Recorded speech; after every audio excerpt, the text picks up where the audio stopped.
Pacho Santos hizo todo lo posible para que regresara Mancuso, pero a Italia. La incapacidad de ese cuerpo diplomático, de la Cancillería, del propio embajador es terrible para hacer esto. Y ahí es donde usted lo denomina muy bien, suspicacia. ¿Por qué suspicacia cuando lo mandaron a Estados Unidos? Y hay suspicacia cuando todo conduce hacia Italia. Dos, las víctimas quedaron viendo un chispero. Es de verdad muy lamentable. Y ojalá la FARC esté a la altura de también que decir, tienen que reconocer las víctimas de ambos lados y el propio Estado también. Y tercero, me parece que aquí se abre una discusión muy fuerte en relación con el papel que jugó Mancuso en ciertos escenarios, con las verdades que alcanzó a contar y que después se desaparecieron. Para dar un ejemplo, yo estuve en las elecciones del 2002 como candidato presidencial, fui tercero de esa campaña presidencial. Y en esa campaña dice de manera muy específica Mancuso que financió a Álvaro Uribe. Yo me declararía una víctima política de un escenario como esos. Eso es lo que me gustaría conocer, entre otras muchas cosas. ¿Puede haber alguien en Colombia que esté interesado en que Mancuso no regrese? ¿Y por qué? Pues el principal es Álvaro Uribe Vélez, porque Mancuso tiene mucha información sobre toda la historia paramilitar en este país. ¿Quiénes fueron los que la patrocinaron? ¿A quién benefició políticamente? ¿Dónde están las víctimas? ¿Dónde están esos cadáveres enterrados? Entonces, ¿a quién beneficia? Álvaro Uribe. Así de sencillo. Mire, y hay una cosa terrible. Pacho Santos, que debería haberlo extraditado, es mencionado por Mancuso en una investigación porque él y Ordóñez en el año 2000 tenían reuniones para abrir un bloque paramilitar que se iba a llamar el Bloque Capital. Entonces, ¿a quién no le interesa que venga? Mire, a ellos. Es muy doloroso pensar este señor retirado en Venecia en una balsa tomándose una champaña y aquí todas las víctimas esperando que les cuenten la verdad, dónde están sus familiares enterrados, qué fue lo que pasó, que le expliquen la verdad de todos los sucesos de la violencia en Colombia desde esa ola tan horrible que infligieron con tanta crueldad los paramilitares.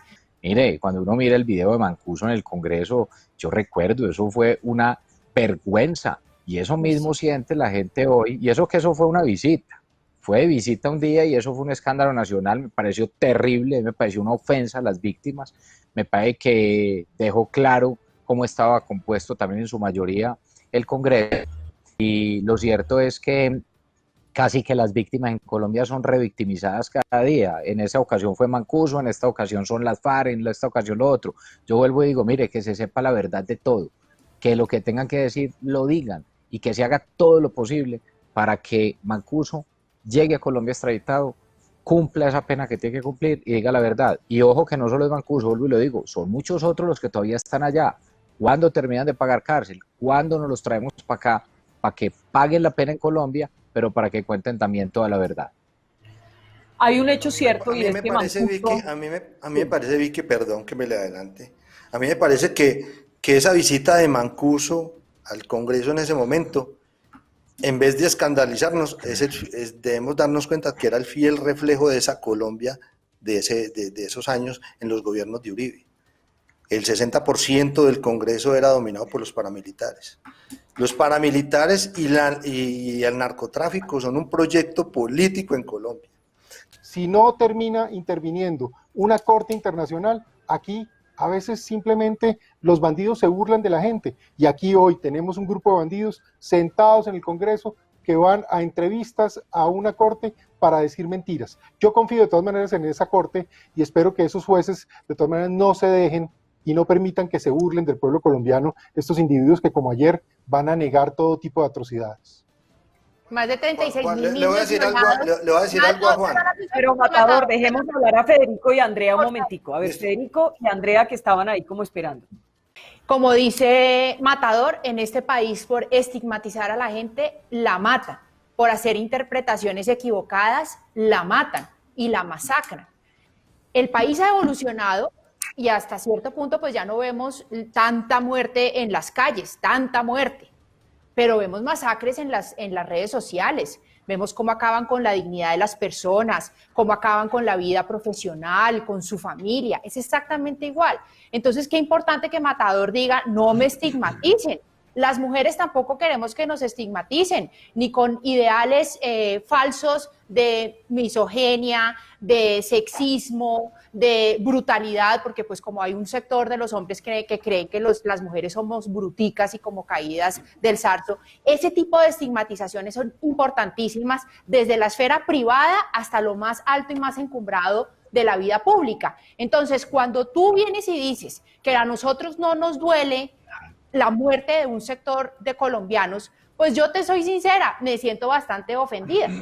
¿Por qué?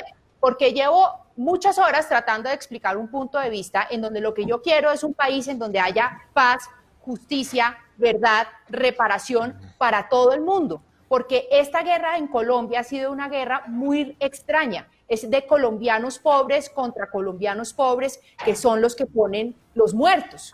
No es el negro contra el blanco, no es el musulmán contra el católico, no es un departamento contra el otro, no, somos colombianos contra colombianos. La familia de la finca de acá frente a la familia de la finca de acá. A esto se lo llevaron los paracos, a esto se lo llevaron los guerrillos. Pero al final es lo único que estamos viendo en estos procesos de paz es que se premia al delincuente. ¿Con qué? Con una curula en el Congreso para que haga democracia a punta de mentiras.